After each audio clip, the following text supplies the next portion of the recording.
La mano del diablo. Han pasado algunos meses desde la última vez que conté mi historia. Aún me atemoriza esa sensación de miedo que me invadió cuando tuve el contacto con algo horrible. Me llamo Mario, tengo actualmente 27 años y vivo en la Ciudad de México, o lo que antes era conocido como el Distrito Federal. Los nombres que usaré aquí son los que recuerdo de alguno de ellos, pero otros serán un seudónimo o el más cercano al nombre. Quizás lo han escuchado mucho antes, pero esta historia es completamente verdad. Entre unos amigos y yo, nos juntábamos en un parque desde pequeños, le llamábamos La Manzanita, esto debido a que nuestra cuadra era conformada por una pequeña manzana a comparación de las demás calles. Todo debido a que estaba junto al parque. En él jugábamos fútbol o a otras actividades. Pasé mi niñez entera en ese lugar y los mejores días de mi vida. Fue allí donde conocí a varios de mis mejores amigos, Javier, Juan Carlos y Maquico. Todo comenzó con la muerte del padre de uno de ellos. Se había puesto bastante violento una noche, y su esposa, por más que intentó tranquilizarlo, no lo logró. Él insistía en que algo se aparecía en la casa y que por más que lo golpeaba no se iba. La madre de mi amigo Javier llegó a nuestra casa a la medianoche para encargarnos a su hijo, mientras que ella trataría de tranquilizar a su marido. Recuerdo que Javier observaba por la ventana de mi cuarto hacia su casa, vivíamos justo enfrente de ellos, ya era medianoche, y por más que le decía que no se preocupara y que todo estaría bien, él sabía bien que no era así, y no hacía caso. Y no lo culpo, era un niño de 8 años, hijo único, y ver comportarse a su papá así hasta a mí me asustaría. Los gritos de su padre se escuchaban hasta la calle, pues parecía que luchaba contra algo, hasta que en un instante todo se tranquilizó. La ambulancia llegó a los pocos minutos, los vecinos y mis padres salieron a ver qué sucedía, mientras que Javier y yo estábamos observando desde la ventana. La ambulancia no se fue rápido, por desgracia vimos cómo sacaban el cuerpo de alguien envuelto en sábanas. La madre de Javier salió llorando. De ese modo Javier se enteró de lo que pudo haber sido, hasta donde yo sé, lo peor que le puede pasar a un niño en su vida. Las cosas se manejaron como si la culpa fuera de una sobredosis. Se mencionó que el padre de Javier había consumido drogas de manera alarmante y que se había puesto bastante agresivo. O por lo menos eso fue lo que yo supe. Por su parte Javier lo negaba. Él comprendía muy bien lo que eran las drogas y sabía perfectamente que su padre jamás había probado eso. No se volvió a tocar el tema, pues a las pocas semanas la madre de Javier se lo llevaría a vivir lejos y no los volveríamos a ver. Hasta aquí las cosas se habían manejado de ese modo. La casa donde vivieron no fue ocupada sino hasta un par de años después, donde se mudó una familia más grande. Entre ellos había un niño que le decíamos Tony, el cual mencionaba que dentro de la casa podía ver a una persona caminar entre los cuartos. Obviamente estas historias entre niños se esparcen rápidamente, y se corrió el rumor de que el espíritu del padre de Javier aún deambulaba por las habitaciones. A Juan Carlos se le ocurrió invitar a Tony para que jugaran a la Ouija dentro de su casa, y Tony aceptó sin ningún inconveniente. Éramos 4 los que estábamos en la habitación de Tony. Pusimos la Ouija en el piso, y mi amigo comenzó a preguntarle si el padre de Javier se encontraba aún en la casa, y que se manifestara. Pero como era de esperarse no sucedió nada. Yo comencé a echarle burla a Juan Carlos debido a que la Ouija que estaba usando era una de esas famosas y chafas Ouijas de Montecarlo, de esas mismas que comenzaron a vender en supermercados. La burla no le gustó y me aventó. Nos comenzamos a pelear hasta que nos dimos cuenta de lo que Tony nos estaba gritando. La Ouija se había movido por sí sola a la palabra sí. Juan Carlos se acercó a la Ouija y le preguntó si podíamos verlo. Esto nos alteró a todos los demás. Nadie quería ver a un fantasma, a lo que decidimos parar allí. Pero la Ouija ya había dado su respuesta a la palabra muerte. No supimos por qué puso esa palabra en ese momento, pero creo que lo comprendimos después. Al salir de la habitación, Tony nos comentó que no podía dejar el cuarto desordenado por todo lo que habíamos hecho, así que nos pusimos a arreglarlo mientras que él cerraba las puertas de las cajoneras y el closet. Esa noche mientras estaba acostado, no pude dormir. No dejaba de pensar en lo que había sucedido en la casa de Tony. Cuando de repente escuché la voz de un niño muy parecida a la de Tony que gritaba fuertemente en mi habitación.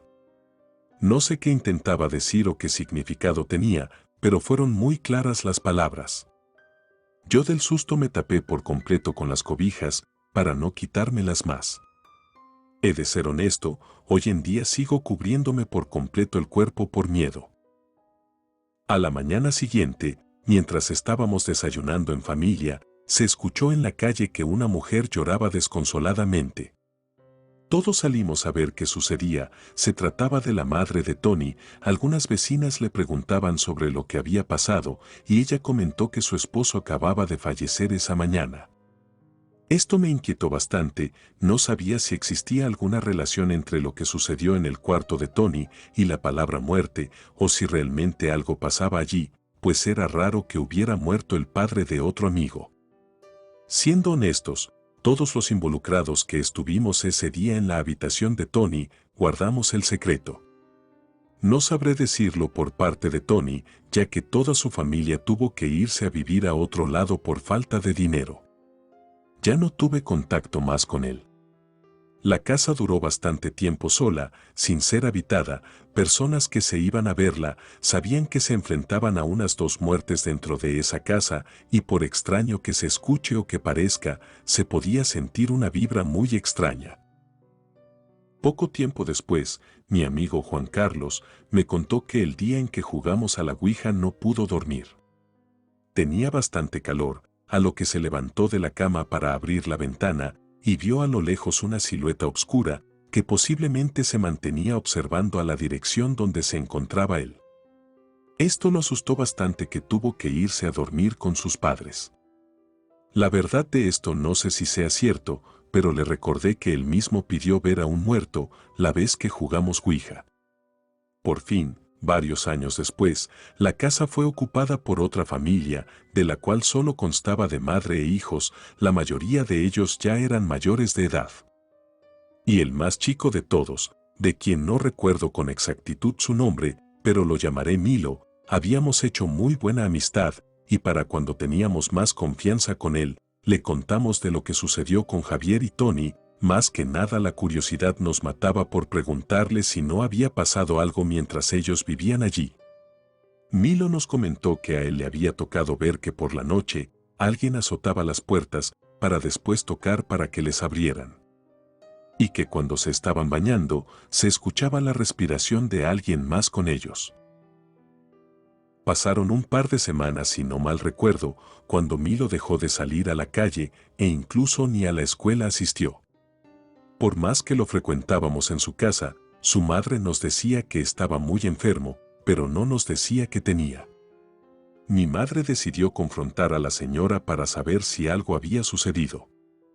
Hablando con la entera verdad, yo no soy testigo de lo que sucedió, pero con las palabras de mi madre, bastaron para comprender que no volvería a ver a Milo, o por lo menos no como antes. Ella contó que a Milo y a su hermano les había sucedido algo extraño. Una mañana antes de ir a clases, ambos se convulsionaron en la sala y al mismo tiempo se sacudían de forma descontrolada, y por más que los demás hermanos y su madre intentaron tranquilizarlos, no lo lograron. Todo esto pasó cuando estábamos en clases, por ello, no nos dimos cuenta de que se los habían llevado al hospital. A su madre le comentaron que ambos tenían un daño cerebral muy severo. Y lo que más desconcertaba de todo esto era que no sabían el origen del problema. Las tomografías indicaban que el cerebro de ambos había sido golpeado por dentro. La familia entera tuvo que irse por cuestiones de dinero. Yo por mi parte me enteré de que Milo y su hermano fallecieron años después, pues el problema se había agraviado. Al pasar de los años nosotros como familia también nos fuimos a vivir a otra localidad. Así que tuvimos que dejar todo allí, amistades de años, recuerdos y más. Hasta hace poco que regresé para ver a mis antiguas amistades.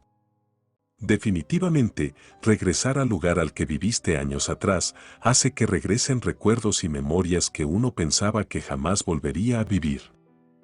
Tuve la oportunidad de ver a mis antiguos amigos. Juan Carlos ya vivía con su esposa en la que fue la casa de sus padres. Tuve la oportunidad de visitar a Makiko y de allí pasarme a la que había sido mi casa e inclusive me dejaron entrar, pero al mirar por la ventana de la que fue mi habitación, resultó ser inevitable darme cuenta de que la casa que había sido de Javier seguía abandonada.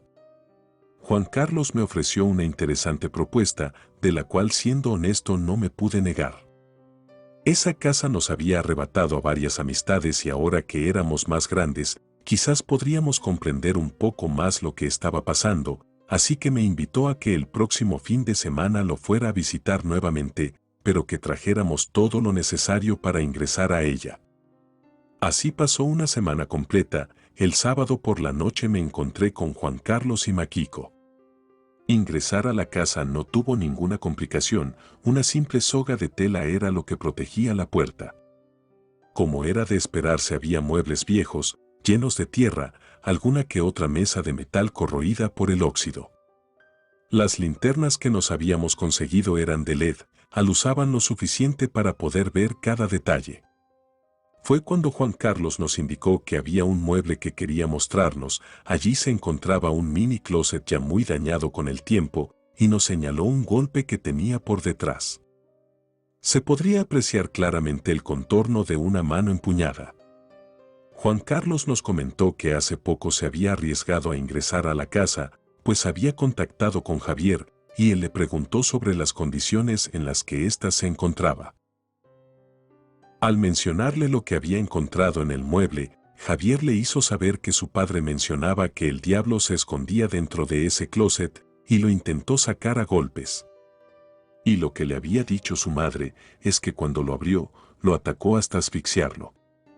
Fue cuando Makiko nos dijo algo que no esperábamos, y es que cuando estábamos jugando con la Ouija cuando Tony vivía allí, las puertas del closet también se encontraban abiertas, pero nos concentramos tanto en la Ouija que no pusimos atención a nuestro alrededor. En ese momento el closet tenía las puertas quebradas y sea lo que sea ya había salido de ese mueble o quizás no había dejado la casa. Fue cuando escuchamos un ruido proveniente del segundo piso, algo corría entre las habitaciones. Nos quedamos en silencio y nos miramos los tres. Juan Carlos nos comentó que ya habíamos llegado bastante lejos y que ya sabíamos mucho de lo que había pasado. Pero siendo honesto, yo sentía que esa casa me había quitado parte de mis amigos. Me debía más, por ello les dije que yo iría a revisar y si querían seguirme eran bienvenidos. Siendo honesto, estaba temblando de miedo, pero por el apoyo de ambos detrás de mí, me arriesgué a subir las escaleras.